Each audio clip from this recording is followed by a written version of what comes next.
You're tuned into All2ReelToo. Be sure to subscribe, download, share the show with a friend, and stop by all2reeltoo.com for our social links, Patreon, and TeePublic store info. Hi, I'm Chris. And I'm Jeremy. And I'm Fergal. And we're from Movie Smash. Comic book movies are having a golden age right now with the MCU. Movies based on comics aren't necessarily a new thing, but they're a big thing. Join us every other Tuesday on Movie Smash. We explore these movies and find some hidden gems. Every other week, we revisit some of the best. And some of the worst movies based on comics or graphic novels. Was Green Lantern as bad as you remember? Heck no! Is Time Cop the most accurate time travel movie ever created? Absolutely. Was Mystery Men way ahead of its time? Should they be revisited? Should they be forgotten? Join us on Movie Smash and find out. Listen wherever you find your fine podcasts.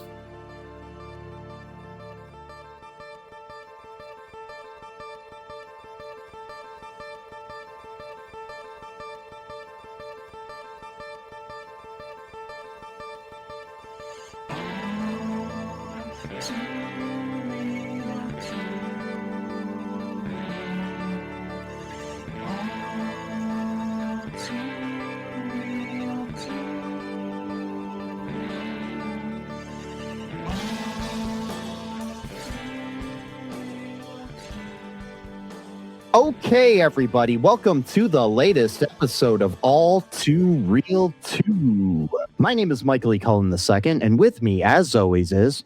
Sesame, I'm not a size queen in Cardiff. You're not a size queen. Nope. It's always good to know. Mm-hmm. Yes, True. Yep.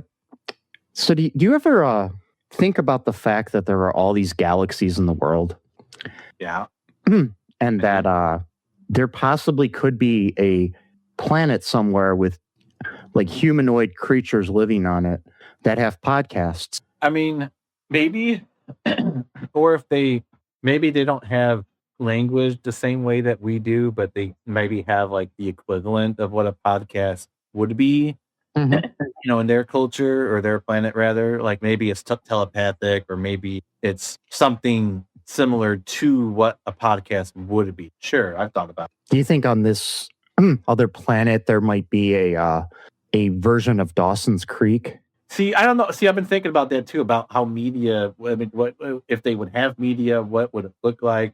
I've actually thought a lot about, I know it's kind of weird, I've actually thought a lot about like how entertainment would exist on other planets. Like, would they even have, like, basically, like, what, if we were to go to their world, would it be close enough to what we have to even recognize what they are is actually considered entertainment, or even a language?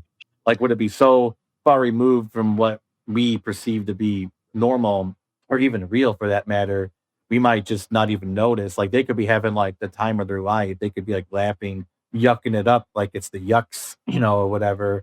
And to us, there's like a bunch of just rocks sitting there, but like these rocks are actually, and these rocks are washing, like, I don't know, Rocks Creek or something like that, and then they're getting like a nice dramedy, type of, thing going on, with a thing, if you will, a thing going on for the show, because you got Dawson, he's probably Rocks Creek, so it's probably called Rock or Rockin'. Or maybe it's like Dawson's, maybe it's just Dawson's Rock, and they just all Dawson's Rock. You could be that too. Maybe they don't have streets like we do here. Yeah, no, I've thought quite a bit about this actually. Yeah. Unironically, yes, I've thought about if life does exist somewhere, do they have entertainment? Do they actually do stuff that's enjoyable? I'm convinced that there is another planet very similar to ours, except for the fact that people are happier. And the number one podcast there is All2ReelToo. Yeah, I mean, that'd be kind of cool. Yep. But hopefully it's not like an asshole version ourselves. No, I don't want to be like Joe Rogan talking about protein, ayahuasca or DMT, agreeing with whatever our previous guest said, and then just immediately switching our opinion to go with what the next person says. So never actually having a real opinion on any. I would hate that. I think on this other planet, the All2ReelToo podcast just talks about American films. Yeah. And TV shows, and sometimes foreign TV shows, all that take place on the planet Earth. like a reality show kind of thing, like about us, like they're watching us. No. Oh. I think they're covering the same movies and TV shows that we are. Oh, okay. But on that place, the show is hosted by a guy named Michael E. Cullen II, Yeah. and another guy named Sesame and Carta. How come they're not doing their own shows though? They don't have shows on their planet, or It's weird. They have this like satellite thing, and they don't have their own entertainment. All they have is ours. I guess so. They have to. Okay, gotcha. All right. I mean, maybe they should work on that. You know, maybe they should work on and nobody, but for some reason, because our show is so small, they don't get it there. But this one guy, these two guys, Mike and Sesame, do, and they just repeat everything word for word that we say. Yeah. Yes. No, it doesn't sound very fun. No, it Just doesn't. repeating. But speaking of something that is fun, Yeah. Dawson's Creek was a show that I thoroughly enjoyed and have seen the whole series at least 5 times, all the way through. So somebody put up online the other day, because the reason I want to cover this is because James Van Der Beek recently passed away, aka Dawson Leery from the show. And somebody put up, it's like, all you people mourning James Van Der Beek, you didn't even watch Dawson's Creek. And I responded to the person and said, I've watched it 5 times all the way through. Yeah. So people are like, oh, you didn't even watch it. And you're all, How do you know that? I'd be like, how do you know? There's no way that's even true, considering Dawson's Creek was one of the most highly rated shows of the history of the WB. Yeah.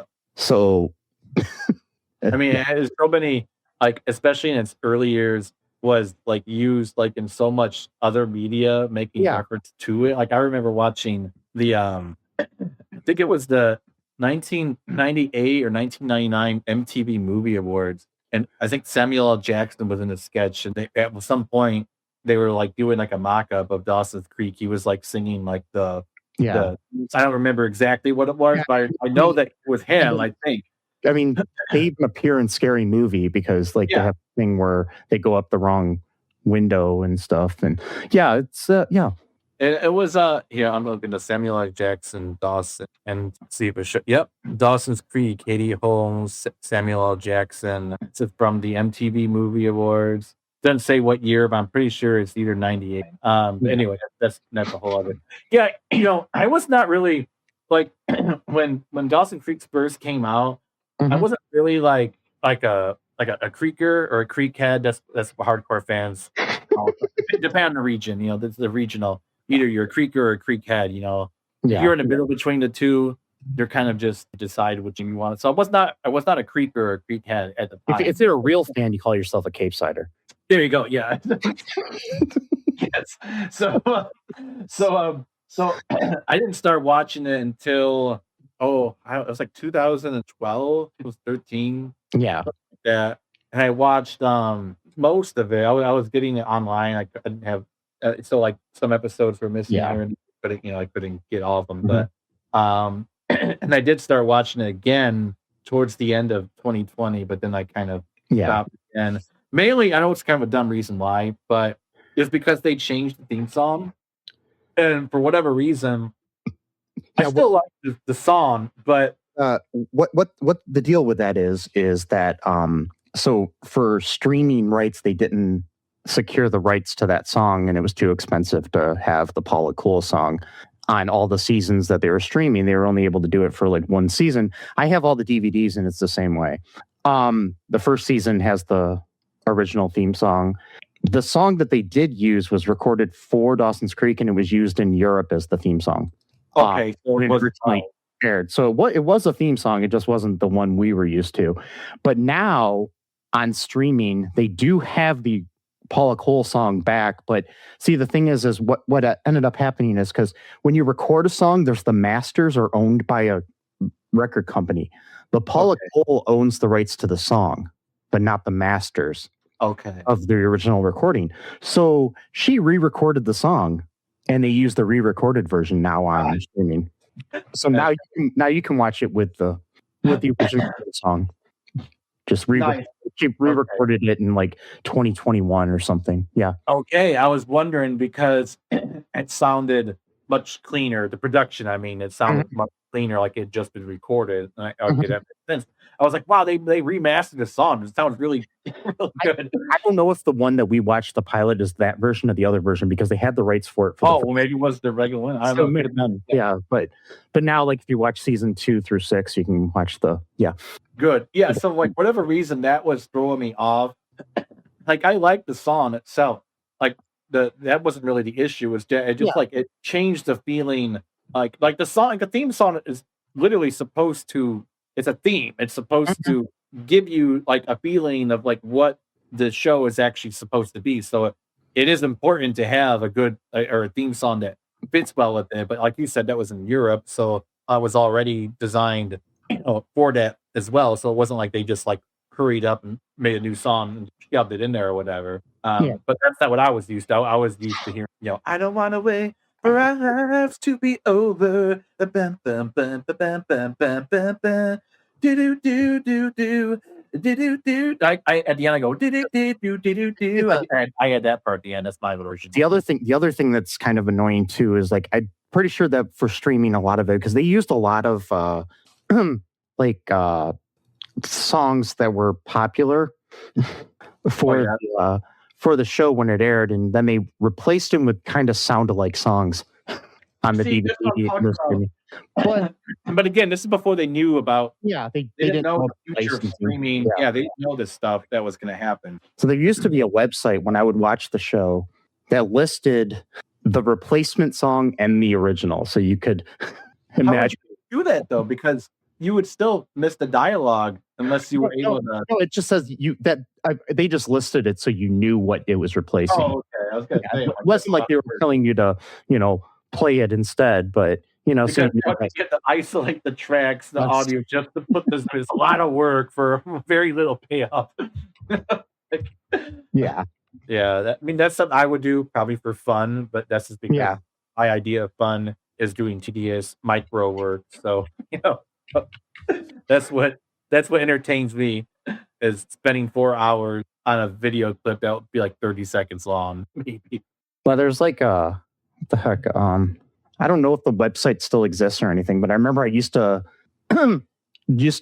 sit there and it would be like, oh, instead of this Counting Crows song, we have this song that kind of sounds like it. Stuff like that. Just like sound-alikes. Yeah. But it was interesting. It was interesting to see though, because then you would listen to it and you'd be like, yeah, I see why they chose it. They actually spent like a good amount of time meticulously going through it and finding songs that they could afford to put in there that worked well in the scenes, and it doesn't really detract from it. There's only like I think a couple times where it does, because they ended up having to like I think cut out like a scene where somebody was actually singing a song that they couldn't get the rights to or something. So like karaoke or something, But anyways, so if anybody, so basically for people that don't know, Dawson's Creek is an American teen drama television series about the lives of a close-knit group of friends in the fictional town of Capeside, Massachusetts. It begins when they're in high school, and then it goes into while they're in college, towards the end. And it stars James Van Der Beek as Dawson Leery, Katie Holmes as his best friend and love interest from time to time, Joey Potter, Joshua Jackson as their friend Pacey, and Michelle Williams as Jen Lindley. Other people joined the series after that, but that was the first season, main cast. You also got his dad. You also have The Flash. I was going to say you also have Mary Margaret Humes as Mrs. Leery, and John Wesley Shipp as Mitch Leery. Yeah, John Wesley Shipp, who's a Facebook friend of mine who I would like to have on the show sometime. I just haven't had the courage to reach out to him yet. He's a really interesting dude. By the way, he's like the first TV Flash, right? Is that true? Yeah. Okay, so he's like the OG. And then he also played him again in different. He's a really great actor. I've seen him a lot of the stuff I've seen him in. Yeah. He just has a nice face. Like, he just looks like a nice guy. I don't know how it's. Yeah. Like, you know what I mean? Like, he just. And like they, he has Mr. Man-Meat, so he's a good looking guy. Yep. As Mrs. Leery calls him in this episode, Mr. Man-Meat. Mm. Yeah, that's right. Yes. I forgot about that. The show also stars Mary Beth Peel as Grams and Nina Rapita as Bessie Potter, who is Joey's sister. Yeah. Mhm. Yep. Yeah. I'm actually friends on Facebook. He doesn't join it till later, but I'm also friends with Gareth. What is it, Williams or something like that? He's the guy that plays Mr. Potter.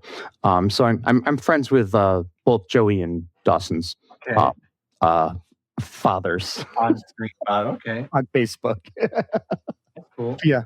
And and then of course Katie Holmes, who stars in this, is from our area of Toledo, Ohio. Mhm. I met her when I was a teenager before she was famous. That's cool. She was cousins of a friend of mine, and also another friend of mine dated her. So Oh wow. Okay. So you got you got the 6 degrees. You got the 1 degree. Yeah. Yeah, because I half met degree her at a couple parties. It was mostly like, "Hi, this is my friend Mike. Hi, this is my friend Katie. Hi, nice to meet you." That's it. Yeah. Very cool. Yeah. That was not, that was the extent of our conversations. Yeah, we also have Leanne Hunley as Tamara Jacobs in this episode, and Mitchell Lawrence as Benjamin Gold. Yeah, those are the main stars here. Cool. It's bothering me on IMDb. They have, and it can't be. Okay, so it says that Ted King plays newscaster Bob, but I think it's another guy named Ted King. But they have this actor Ted King listed on IMDb, who I know is not the same actor. Okay. So, because unless his looks really changed back then, but I'm pretty sure around that same time he was on General Hospital. the Ted King that they're listing, and not the guy that's in the episode. So yeah. Okay. So what's your initial thoughts? Actually, let me. Here's the synopsis of this episode from the Internet Movie Database. I'm all out of whack here on our normal breakdown here. So in the peaceful coastal New England town of Capeside, Massachusetts, Dawson Leery, a 15-year-old film buff, lives a fantasy life of movies and filmmaking with his lifelong friends, tomboy Josephine Joey Potter and the outgoing clownish Pacey Witter. On the day before starting the new school year as sophomores, Dawson meets and falls for newcomer Jen Lindley, who arrives from New York City into the house next door to Dawson to help her grandmother care for her invalid grandfather. Dawson's new bonding with Jen makes Joey slightly jealous, which comes out during blah, blah, blah. Anyways, okay. Also, Pacey falls for Tamara Jacobs, his English teacher. So yeah. Yep. That's a pretty good synopsis. Yeah. This is a long one. I was like, okay. It's pretty thorough. It's good. But yeah, and this episode was directed by Steve Miner and written by Kevin Williamson, the creator of the show, also the creator of the Scream franchise, and boycott Scream 7, by the way. He's directing it, but I still want to boycott it, even though I love Kevin Williamson, but I'm still boycotting it because Skydance is evil. And they fired Melissa Barrera. So I've been listening to podcasts lately, and they've been having ads for Scream 7. I know now it sounds like I'm advertising it because I keep talking about it. But in the ads, they keep talking about how it's directed by Kevin Williamson in his directorial debut. That's wrong. He directed Teaching Mrs. Tingle like years ago, starring Katie Holmes. So that's a weird movie. So then they actually they were one that called that Killing Miss Tingle, but then they changed it because Columbine happened. I think so. Yeah, I remember that. Yeah, I remember that came out. Yeah, there was like another movie similar to it that was made for like Lifetime or something too. Yeah. That was, I remember watching it. Killing something. It's about a teacher. Did that one have the girl from Power Rangers in that one? Didn't like that. Miss Tingle. I don't remember now. That they've been teaching with Tingle, but I thought one of them had one of the girls from. I know we're just totally like going off. Yeah, reels here, but maybe I got the wrong one. But I thought one of them. I mean, I don't know the actual Power Rangers, but yeah, but teaches Mrs. Tingle. I don't think anybody from Power Rangers is in that. But it's got Katie, Helen Mirren, Marissa Coughlan. Yeah, I'm not sure what the other movie was that was somewhat right. But anyways, this is we've also covered another movie that Kevin wrote, The Faculty. So yeah, that's a good one. Mm-hmm. we did that once. Viewed that was last year. Yeah, sometime last year. Okay. Last year, that's a good one. I like that one. But anyways, that one. What was that? Jon Stewart's in that one for a little bit. Here we are. Our next president. No. Maybe. Doubt it, but maybe. Never know. Yeah, this was directed by Steve Miner, who also directed Halloween H2O, written by Kevin Williamson. Directed Friday the 13th Part 2, Warlock, House, directed episodes of Once Upon a Time, which is a good show, and other stuff. Right. You can look him up on imdb.com. Yeah, do it. Yes. So, what are your thoughts here on this pilot episode? My thoughts on the pilot. This is the one I've seen the most. Because every time I go back, I usually watch a few episodes, and so I've seen this one probably about 8 times, something like that. Each time I come out with the same opinion, and I don't think it's going to change at this point because I've seen it so many times, and each time it just I feel like they're way too mature for what the average 15, 16-year-old talks like. It sounds. I know I'm not trying to offend you. I know you love the show, but it sounds like it's written by really sophisticated people and then put into the mouths of normal people. Don't usually talk this way. It's still a good show. It's a great script. It always throws me off a little bit because I'm like, people don't talk to me. The thing is, nobody talks like they do in TV and movies. True, but there's a certain extent at some point where they did get a lot of criticism for that at the time, but I honestly think me and my friends talked kind of like this. So it was never using such big words, but we talked about the same type of things. Sort of, it's yeah. But the thing is, it's not necessarily, and this doesn't really continue throughout the whole series, in my opinion, because they get older and they kind of age into their dialogue.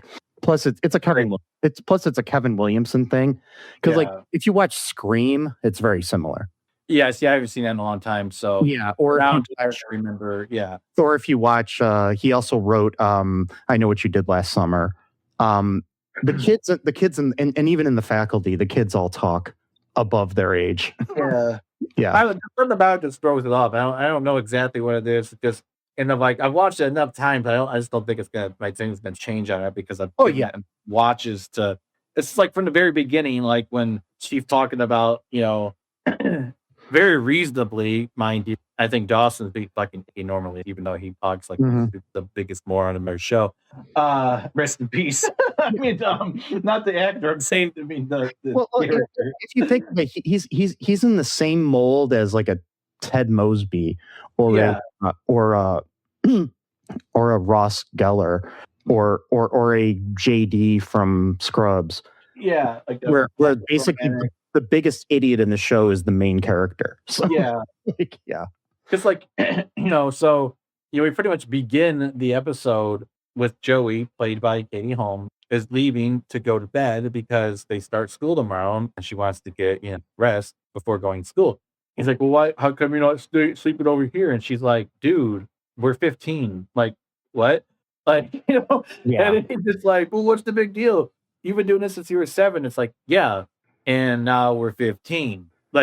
What? What you can be explained, dude. And the thing is too, he's not he's not saying this as a sneaky way to put the moves on. He genuinely does not understand why she has a problem with. He is completely flabbergasted. He is not pretending to be this way. And if you put that, well, a lot of 15-year-old boys are idiots. So true, I know, but at the same time, it's just yeah, I get that. But when I was 15, and if a girl was yeah, I'm not staying in bed with you. I'm not. You know what I mean? The thing with that is though is they grew up basically like brother and sister. So it was kind of like, yeah. I mean, but still at the same where she's like, I'm not doing this, bro. But he pretty much guilts her. Not really, but she ends up staying on the night. I got confused because she said we start high school tomorrow, but then they were in the 10th grade. So I thought she meant they start high school. Oh, yeah. No, yeah. Yeah, well, you just say we start school tomorrow. If you're already in high school, you don't say, like college. I don't go, I start college tomorrow in my junior year of college. I'm like, no, I start school tomorrow. Like, you know. See, and I know in some states it was all different too, like what was considered high school and what wasn't too. So I don't know, it's different. Maybe it was like I mean, this is like some like town. It's like a not really a touristy town, but kind of like a touristy town-ish. Like not really. I don't know. It's not really a tourist town, but it's like where people go on vacation, like rich people go to like your bays, your caves, your and or whatnot. I don't know what I'm talking about. Anyway. But yeah, so she basically is like, hey, like I really can't be doing this anymore. Sorry, hate to break it to you, but we're like in high school now. We can't really think bad. Frankly, I'm kind of worried about the parental situation going on here, where there's parents are at all concerned about this. Like, there's a 15-year-old sleeping in the same bed, like it's totally normal for you. There's a lot of things here, but then again, I'm like, there's so many things that happened when I was in high school that my parents weren't paying attention to or didn't care, and other people's parents. But so I will say that, okay, so about the dialogue here too, according to the trivia here for Dawson's Creek on IMDb, it says one well-known criticism by some viewers of the show was that the lead character spoke too intellectually for high school kids. In an interview, James Van Der Beek responded to the complaints by asking, would you rather we sound like idiots? Kind of, yeah. Not really, but yeah. No, not like idiots, but just it is what it is. I mean, that's how they want the show to be. That's how they. I mean, the thing is, though, if you actually look at most teen dramas, not just Dawson's Creek, like even things like My So-Called Life, which came prior to this, which I think kind of inspired the show in certain ways. Also, shows after this, like The OC or what else do they have? Like all these other WB shows and stuff like that. The kids all tended to speak like adults, and they were usually played by adults. And played by adults who are. I mean, that happens a lot. I mean, like I think Katie or was it Katie or Michelle Williams were the youngest in the cast at the time. And I think Michelle was. But like, let me see their ages here. We've got okay, so Katie was born in 78. Joshua Jackson was born in 78. But so basically Michelle was born in 80, so she was the youngest. So and I know James Van Der Beek he's like older than me, or was older than me, I should say. He just died at 48. I'm 48 as well. So we were born the same year, but he's like 6 months older than me or something. So it sucks, man. Yeah, it's way too young. And plus, too, he had to like fucking. I mean, it shows like how terrible our healthcare is, where he was literally having to sell memorabilia just to pay for his fucking. So it's like even celebrities who are TV stars have to sell shit. That's and the thing is bad omen. He consistently worked too. He wasn't like he was like an out of work actor either. He was working up until like he's got a show. He's in a show that still hasn't come out. It wasn't like skating off of his Dawson Creek bunny. There's a prequel series to the Legally Blonde movies coming out on like Amazon or something, and he plays like a teacher or something in it. And that still hasn't come out, so that'll probably be the last thing that he filmed that will come out. But it's just sad. And my other thing with it is like, I'm very pro-union, but where the fuck was SAG-AFTRA? Yeah, during all this. Why the fuck isn't their insurance taking care of this shit? Right, that's what I was wondering about too. Where it's like, are they not? Do you not have health insurance? Apparently. I mean, he might have, but maybe the health insurance still didn't even take care of the shit too. That's because sometimes you can have good health insurance, and it's still like, thousands of dollars out of your pocket for everything, Yeah. This site here is usually not ever like 100% accurate, so I don't know, but it's called celebritynetworth.com. It says his net worth at the time of his death was only $100,000, probably from all of the fucking money he paid for. Can you imagine that? You're in Dawson's Creek. I mean, I'm not saying I don't believe in the idea that like actors should get paid way more than everyone else or whatever, but what I am saying is that's an industry where if you hit it big, you hit it big, and even that. Not to mention, I mean, then again, streaming residuals are like crap. So for shows, but I mean, it ran in reruns for years too on like with the ABC Family and MTV and shit.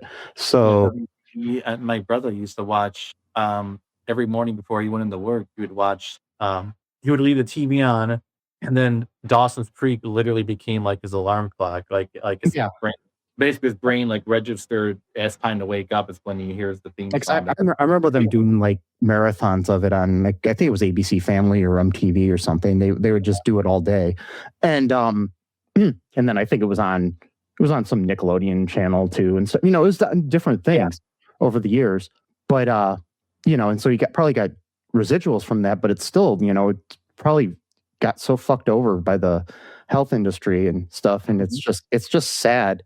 I don't know. The fact that he died is just sad. The fact that we don't have good health in this country, the fact that cancer still exists and they're cutting funding for it all the time and shit, it's just ridiculous. Yeah. There's no reason in the world that someone who seemed to take care of himself health-wise, because he always looked good. I mean, I can't, I don't know for sure, who knows? He could have had something that we don't know about in his health regimen. But, you got somebody like that dies at 48, and then you got other assholes who are like 80 years old running the country and that are still alive. Yeah, exactly.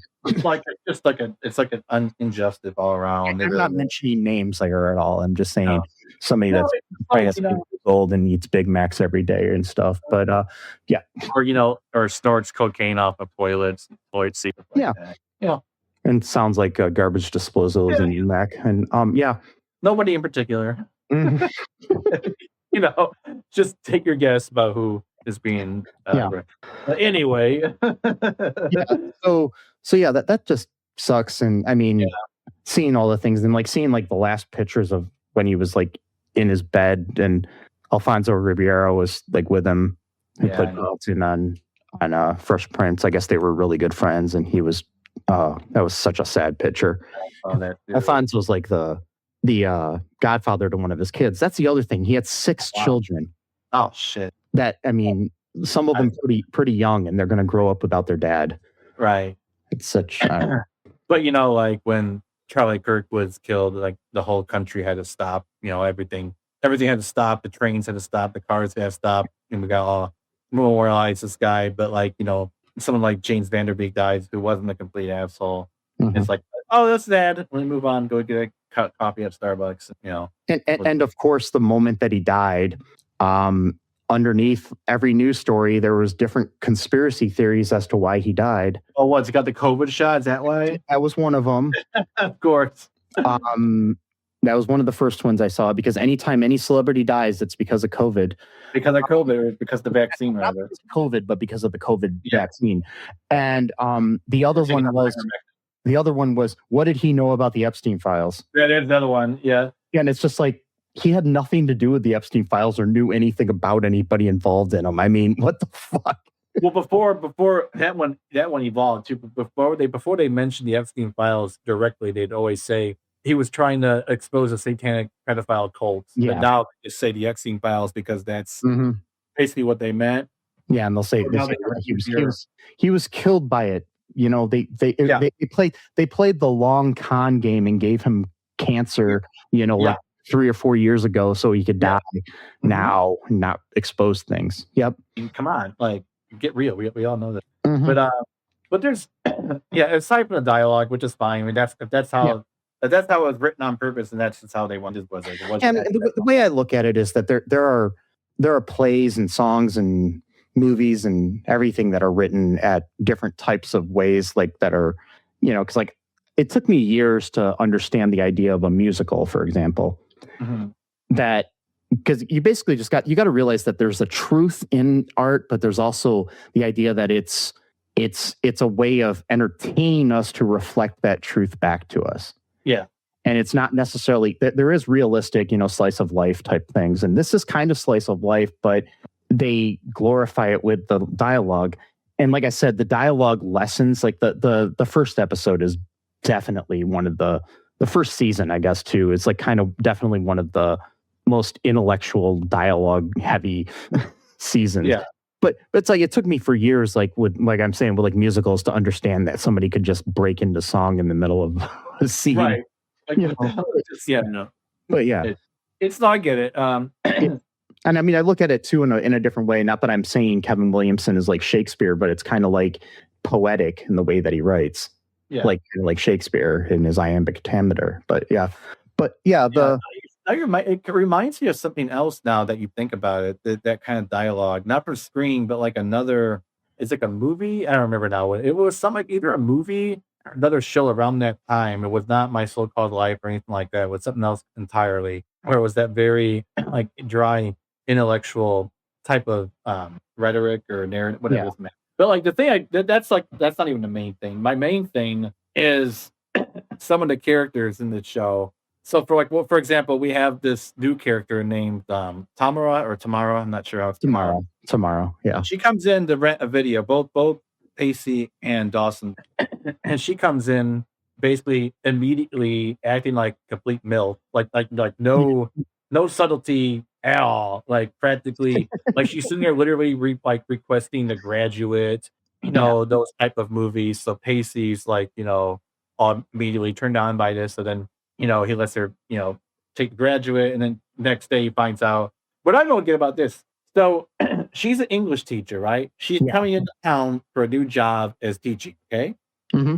Okay, so here's my thing with that. She's talking to a boy who's obviously of high school age, unless we're talking about a Jack situation where it's like Robin Williams, where he's like 5 years old and looks like he's 15. I doubt that's the thing going on here, So presumably he is, a boy working his way up to manhood-ish in a town, presumably, but there's probably only one high school. And she thinks, you know what I'm going to do?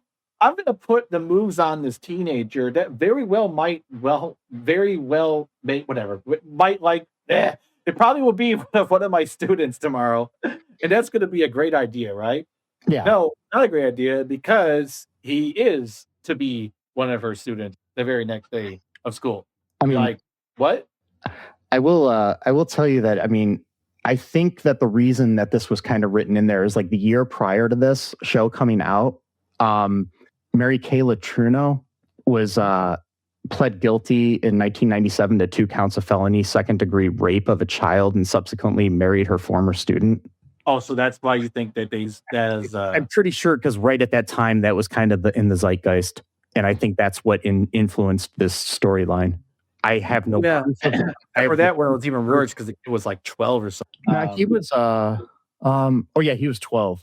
I mean, it's still bad no matter what, but I mean, like, they're big. I'm saying they probably put that in there, but it is interesting too, though. I mean, it's like that. I don't care. It's a woman. This is still sexual abuse of a minor, and it's creepy because again, it's like you literally just come into town. Mm-hmm. Again, this is a small town. There's probably not very many schools. Probably the only school system is probably everybody goes to those 3 or sometimes 2 schools that they're mixed in your high, So she's really playing a risky game right there. Like, go all out guns a-blazing the second she rides in the town. At this time, Joshua Jackson, I mean, he was an adult at the time, but he still looked like he was 15. So it's like... actors-wise, I get that, but I just mean that within the story realm. What I'm saying is he still looked 15. And what I'm saying is that it wasn't like she could have mistaken him for an adult working at the video store or anything. Oh, right. I'm just saying. Yeah, exactly. And so like this is like a B plot that goes throughout through line for probably this and pretty much for most of the first half of the season, I think. I don't remember. It's a key storyline for the first season. And I mean, that's the thing about this show too. This show there was a lot of controversy about this show. So They I remember that. I remember the people talking about like on the mean shit, like saying this is bad. yeah, controversy. It generated a large amount of publicity before its debut, with several television critics and consumer watchdog groups expressing concerns about the anticipated racy plots and dialogue. Yep. The controversy drove Procter & Gamble Productions, initially a co-producer of the series, away from the project. Syndicated columnist John Leo said the show should be called While Parents Cringe, and went on to write, the first episode contains a good deal of chatter about breasts, genitalia, masturbation, and penis size. Then the title comes on and the story begins. Meaning that all happened before the credits, the opening credits. It's true, but like they don't. Yeah. Say it like that. And that's the other thing too, is I think some of the creative dialogue was actually put in there because they never flat out say these things. No, they say walk the dog as you couldn't legally say I mean, at the time they wouldn't let them say masturbation on TV. Okay, yeah. So yeah, they could say penis like the 3 times, and they did do that. But again, very clinical. Well, if you watch the episode, it's not as bad as the way. No, and the thing is compared. I mean, we live in a society today where there's a show like Euphoria on. I mean, obviously that wasn't on like network television, but still, nobody really has cable anymore anyway. So, but yeah, I mean, I'm saying Euphoria is watched by teenagers all over the world, and it's like, I still have yet to watch it because I'm just not into that crap. I'm not either. I watched half of an episode and it was too much for me. But the thing is, I'm not a prude though either, and I'm like, sure, go ahead, put it on the air, because most of the actors on the show are adults playing teenagers anyways. Right. But well, it's like, yeah, I have no problem with it. But then I mean, even like after this, I mean, you had shows like I want to say like the OC and other WB shows that went even further, and then you have like what is it, like Gossip Girl and things like that went further as time went on. So it's like, it's tame compared to those shows.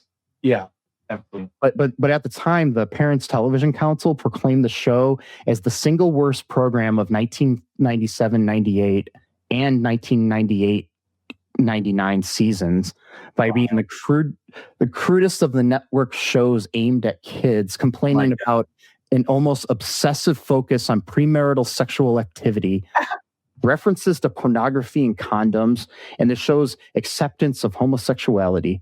Oh, there it is. Yeah. There it is. Why don't you just read what what you're really going to say? It's like the second season of the show, the character of Jack comes in, and he's like one of the first like majorly openly gay teen characters on a show.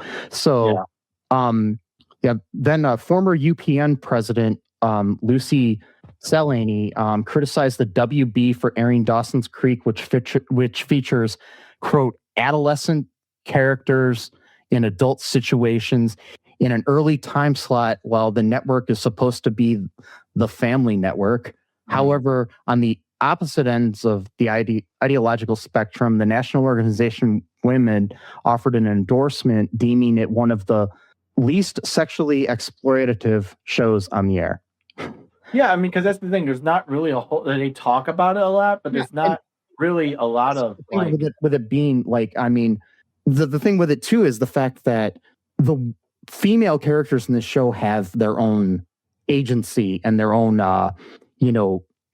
power, as opposed to a lot of shows where the men are the more powerful ones. Yeah. Yeah, again, they talk about it a lot, but they don't actually show a lot of like revealing scenes. And even if they do, there's usually like a point to it, not just because they want to show like or whatever, But like I guarantee you, it's probably almost a near 100% chance that the people talking about Dawson's Creek being corrupted are probably Trump supporters right now. And so it's talk about that, like, oh, this is so bad for the children. No, hold on, I gotta send my email to Epstein saying I love the torture video or whatever. It's just like, exactly. I guarantee you they're probably the same group of people, because that's how that group works. They're very hypocritical that way. Like, see, they're against sex when people talk about it openly and clinically mature way. That's what makes them cringe. But Get them a few drinks and karaoke night. They'll sing. I've noticed this. By the way, I don't want to cut you off, but I gotta say it really quick. I've noticed though that conservatives love dirty jokes and dirty songs. I mean, like, Oh, yeah. but at karaoke night, sometimes I go with my family. Not once. I know it's anecdotal, but not once have I seen a liberal sing dirty songs the way conservatives do. And so it's just interesting. I know it's just And the interesting thing too is like I think in the show itself to represent people like the Parents Television Commission or whatever it's called, they have the character of Grams in this episode where you have Jen and her butting heads because Jen is like basically a free spirit who's an atheist. We find out later why she was sent there in future episodes where she was sent because of becoming too promiscuous and different things in New York where she was living with her parents. But like Jen's trying to say, I'll go to church with you if you say the word penis. Right. Stuff like that. And it's like, they can't even say the word penis. And it's like, I was listening to a podcast the other day, and they were talking about things, and they're like, I can't even remember which podcast it was. I wish I could remember, but they were talking about how they find it like it would be better for parents to tell their kids. Oh yeah, it was this one about sexual abuse that I was listening to. Like part of the story was about sexual abuse. It wasn't the topic of the podcast, but they were interviewing a doctor of expert on child psychology and stuff like that, and about child abuse, especially in young men, and was saying that basically like it's like if you were to use the words penis and vagina as opposed to calling them like hoo-has and dingalings and whatever, it wouldn't make people so cringy when people actually say those words. Right. And also, teaching your kids that it's okay to tell people when you're being abused. Right. Because like this show I was listening to, I wish I could remember what episode it was, but they were just talking about this different thing, and there's like, there's a lot of people that are afraid to come out about these things. But when we have when we have TV prudity, and I don't know if that's a word, but prudity, prudence, maybe prudence. I don't know. Yeah. No. Dear Prudence.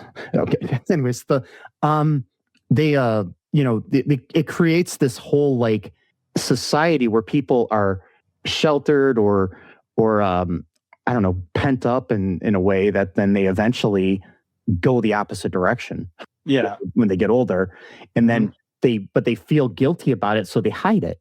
And that's how I think in a lot of ways our society, not saying that, I think it is built into some people to be like pedophiles and cheat on their wives or, or whatever it is. But I think in a lot of ways, these people are coming out and doing these things as a reaction to being treated like, treated like in this little bubble their whole lives and shit, Right. And I'm not making that as an excuse for anybody's bad behavior towards anybody, but I'm just saying that I think I understand. The society has made people feel that, okay, I can do this as long as I just don't tell anybody about it. But if you're more open with your sexuality and things with your family and your friends, it might make it easier. And I think this show, in a way, helped a lot of people to deal with that stuff. It wasn't over the top either, and it was dealing with it even though the dialogue's a little too intellectual for teenagers, but it actually kind of made it so teenagers could actually get to that point where they could intellectually talk to each other about their sex lives, or if they have fears, because there's episodes in this show where people are raped or people are abused and stuff like that, and it's the same thing with like Dawson with Degrassi. It's Degrassi visit, it's a show that'll help teens be able to talk to their friends and parents about things that are happening in their lives that they're worried about, or coming out if they're gay or trans or whatever. Yeah, I mean, I was just rewatching Degrassi because my friend had downloaded the series on Plex, and I was just and that was the only thing that was working for a while. The other videos weren't, so I was like, all right, I guess I'll rewatch Degrassi. And I forgot the very first episode of the Next Generation, which came out in 2001. Very first episode, two-parter. Mm-hmm. It's literally about luring in Emma, which is the daughter of Spike, which was one of the main characters in the original, It's literally about like how like she very easily could have been abducted by this guy. Yeah. And I mean, it was just like online and stuff, and it's things that you really do have to worry No, about. he was pretending to be a kid. Like he wasn't even pretending to be like himself. He was actually an actual other child that he just found pictures online and threw him up as though it was him. Like an environment. Basically, like all the things that she liked, he would just pretend to like do. And normally, like you don't really think, especially when you're younger, you don't think about like, oh, this person literally shares every single opinion of mine. You don't think, that fishy. You know what I mean? Like, I mean, and I mean, in a way too, when you're getting into a relationship, that kind of happens sometimes, though. Like where somebody's like, "Oh, I really like horses. Oh, me too. I just love horses." Right. I've never liked horses in my life, but I said that to the girl because whatever. So. Yeah, I like horses stuff. But like as far as like knowing how to take care of one, and I'm saying, like I was just using that as an example. Be like, oh, girls, well, I like cotton candy. Oh, I just love cotton candy. It's just like you say shit like that. To play yourself up a little. But but I mean, like, but this show, it's got, it's dealing with that thing too, because it is dealing in a way with the ramifications of something like pedophilia, which I mean, I guess it's not really technically pedophilia, where get the libertarians involved. Actually, we gotta be really specific about the version of what's happening here. I mean, if you want to be like an actual psychologist about this, sure. But like, if he's having like a regular ass conversation with normal people, there's really no point in like being that. I mean, that's like saying, "Oh, it looks like you got a cold there." Well, technically, it's not just any cold. It is like, okay, like really, like, it's like, but I mean, they do deal with it like in the show where they deal with like the fact that there's a kid who ends up sleeping with his teacher, right? And they deal with the ramifications when that comes out later too. Well, of course, if they finally getting caught later on. Yeah, people are afraid of that. Like, I hate the idea where somebody's like, oh, well, if she was my teacher, I wouldn't complain about that, and I wouldn't think that's bad. But sure. You don't know if you actually were. You don't know. Yeah. If being like, everyone can imagine things, but when you're with someone much older, even if you're the guy, I kind of imagine it would still feel kind of weird knowing this person's way older than you. Like, it might not, and even if you're, I know it might not be exactly the same feeling. Like if like a male teacher took advantage of a female student, but like it's still, it's just we've got to have like a society where people view the abuse that goes towards men or young men or children or young, I can call him children, because he's a child, he's 15. It's like, we look at it in a different way, like where it's where like, oh, a boy can't be abused, or like even if it was a male teacher that was taking advantage of him, even then people are like, oh, he's just probably gay.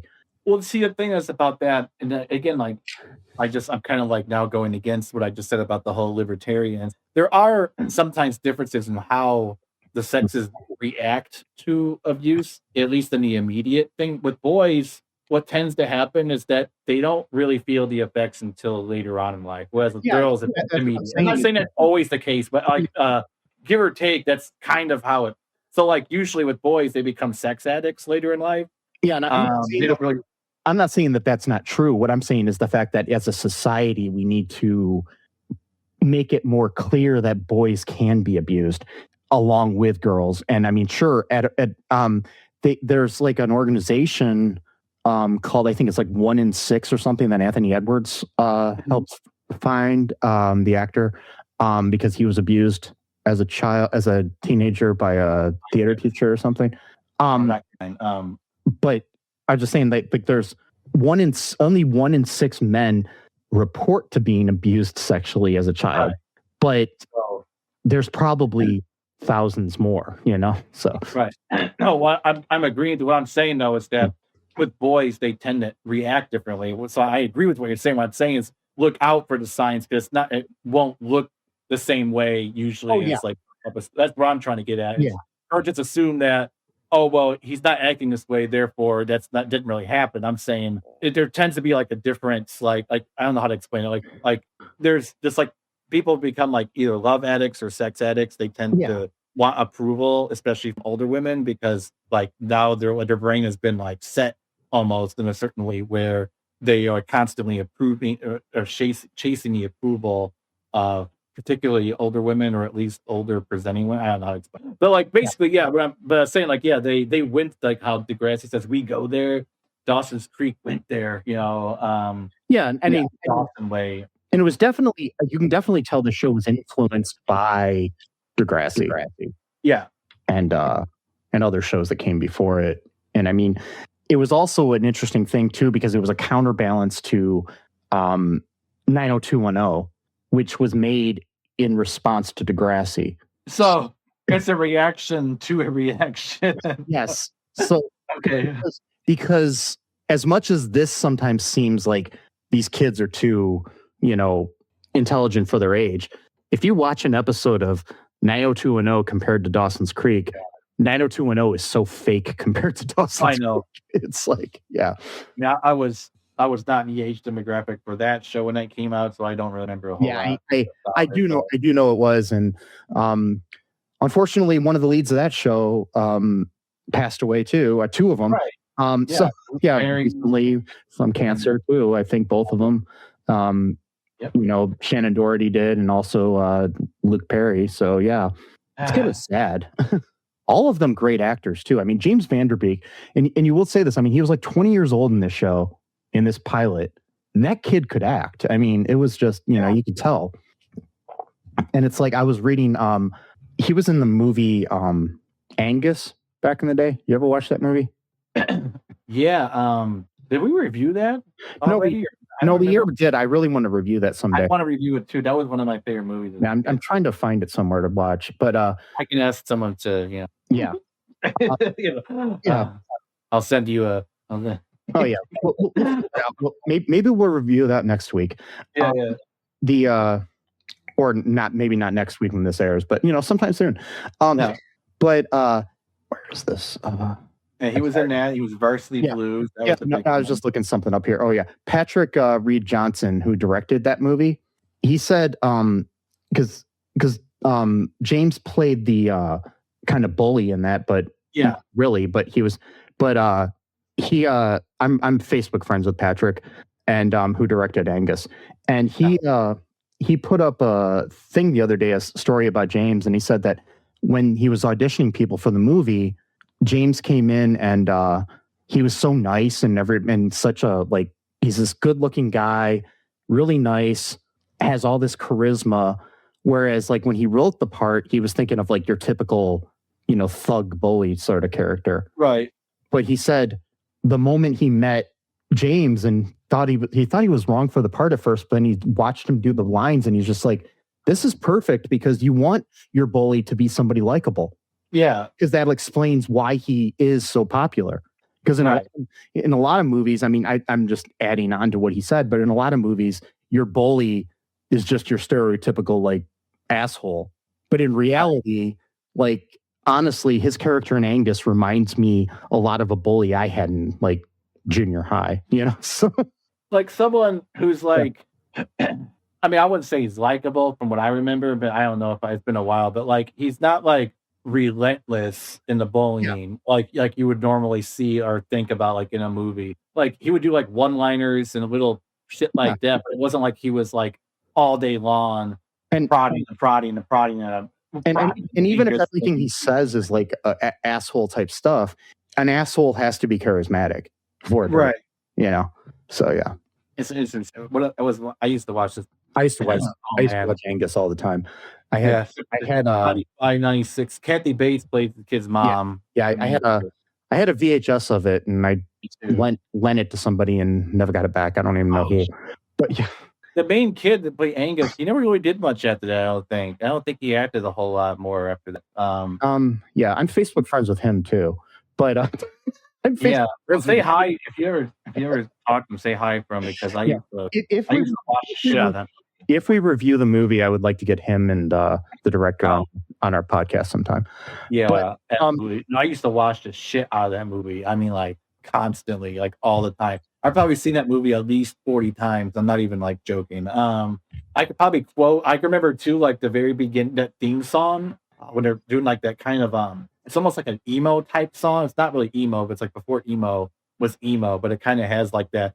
And they're playing like the band music at the very beginning, mixing with the oh god, what's that? What's the name of that song? Whatever, we'll get into it later. But Yeah, we'll cover that. We'll talk about it then. But Yeah. but while we're talking about Patrick Reed Johnson, I just wanted to promote a movie of his Okay. that I really like called 5/25/77. Came out like 4 years ago. Check it out. Okay.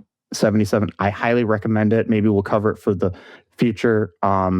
It's based on his real life and how he ended up getting to visit like behind the scenes of Star Wars before it came out. May 25th, 1977 is when Star Wars came out. So okay. yeah, but it's a great coming of age movie. Highly recommended. Nice. Anyways, yeah, because he wrote that, and yeah. So yeah. But yeah, anything else from this episode that you wanted to talk about here? No, not really. I mean, it's I think it's a good pilot. I really do. I mean, like despite the flaws and stuff, and speaking of flaws, there are some goofs from this episode which I needed to point out. Oh, okay. So in the first episode here, there's the sign that we see, and I noticed it when I was watching this episode. So we see a sign outside Capeside High that says "Home of the Wildcats." Okay. And its colors are black and orange. That's actually the Wildcats were the name of the mascot for the school where they actually shot the show at, the outside of the show, the school. But 5 seconds later, you see another sign where people are walking by, and it clearly says Capeside High, home of the Minutemen, and the colors are blue and yellow. So yeah. Wow. Which is what they go with the rest of the time. So, as their mascot and their colors. Wow. It's like they hadn't decided completely. Because like the New Hanover High School in Wilmington is where they filmed the school scenes, and their mascot is the Wildcats. So okay. Yeah, I think that was the only goof I wanted to point out. So cool. So yeah. What were you gonna say? I said that's all good. Yeah. So anyways, folks, I hope you enjoyed this episode. Rest in peace, James Van Der Beek. Seems like a great guy. It's like I said, it's sad that people like him are gone and other people are still here. But regardless, cancer sucks. We need to do something to, cure it or help people out. Our health system sucks. A lot of things suck. Yep. But you know what doesn't suck? All2ReelToo.com. Yeah, I was gonna say. Go to that website, check it out. Go to our TeePublic. You can buy some merch. I mean, we've sold a couple T-shirts recently, which is random and weird. I know that's kind of weird. Yeah, like it's cool. I mean, I'm glad, but it's kind of cool, Yeah, we sold a Buttercream Gangs of New York T-shirt and our old logo. I'm hoping the Buttercream that's going to catch on in the meme culture. I know it. Yeah. Because that one person saw it, and I bet you they're going to be like, "Oh God, do you remember that Buttercream gang? These guys, the Buttercream gangs." I'm guaranteeing you, within like a month, we're probably going to start seeing someone else fly by. I mean, don't worry, I'm not going to like get too excited about it. Like, I'm not going to be like Erica Kirk and boasting in numbers of merchandise after like you get killed, for example. I'm not going to be like, "Yeah, we sold 100 Buttercream Gangs New York shirts afterwards. Thanks, Mike." Yeah, no, I'm not going to do that. But honestly, I don't think anything I'm associated with will become viral on the internet since the internet was like the only thing that ever became viral was when I was young. I was a freshman in college. Oh, the MTV thing? Was it MTV? No. What it was I used to write to all of my friends that were at different colleges.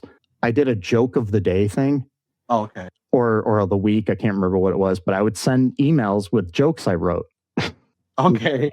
Bad jokes. And I don't even remember what this one was, but I ended up it went around and came back to me. You got it. Like, yeah, look at this joke. Like somebody sent me my own joke. Like it was really weird. And it was somebody that was not related to any of the messages I sent out or any of my friends. Like, yeah. Like it went out and then other people started sharing it with their friends. So It yeah. reminds me of this movie I saw once a long time ago. I have to look it up. Excuse me, where this guy, he's like a freshman in college, and he has like writes like this like manifesto, like just expressing his thoughts and stuff. Like, and then like it got passed around like the university, and it became like this huge thing. Like he didn't even know, like it was like totally unlisted. Like nobody knew who wrote it. Yeah. And I think at some point he didn't even know this was being passed, like taking off in his own university. He was gonna quit at some point until he figured out that like people actually cared about what he thought. Man, no, it's not the exact same thing. Are you sure? Because I thought, were you in an MTV commercial at one point, or am I not? Well, yeah, I was. That was Okay, that was later. That wasn't. I was saying the only thing on the internet that went viral. That was. Oh, the internet. You're right. Yeah. Yeah. No. I was on a series of AIDS awareness, I guess you could say, AIDS awareness commercials. When I was in college, like practicing safe sex now. yeah, that were aired on MTV across the country. So That's cool. Yeah. That kind of went viral, not internet viral, but no, but yeah, TV viral. if Yeah. you will. it was. I had no idea that was being aired. I thought it was just going to be local, but I had people that knew me throughout the country telling me that they saw me on TV. Like, what the fuck's going on here? I'm like, I don't know. I was just doing this thing. I don't know. Yeah. And in the ads, I was like the asshole who was sleeping around on his So girlfriend. I know you're like, I don't care about safe sex. Yeah. Like, I don't give a shit. Yeah. Anyways, folks, yeah, check out our Patreon too. That's a good way to keep up on the show. Share the show with your friends. Give us a 5-star review wherever you can do that. Just do it. Be different. Be yourself. Trans lives are human lives. No human is illegal. Free Palestine. Dissolve ICE. Fuck the patriarchy. Fuck the oligarchy. Remember that. I love you. Sesame loves you. Rest in peace, James Van Der Beek.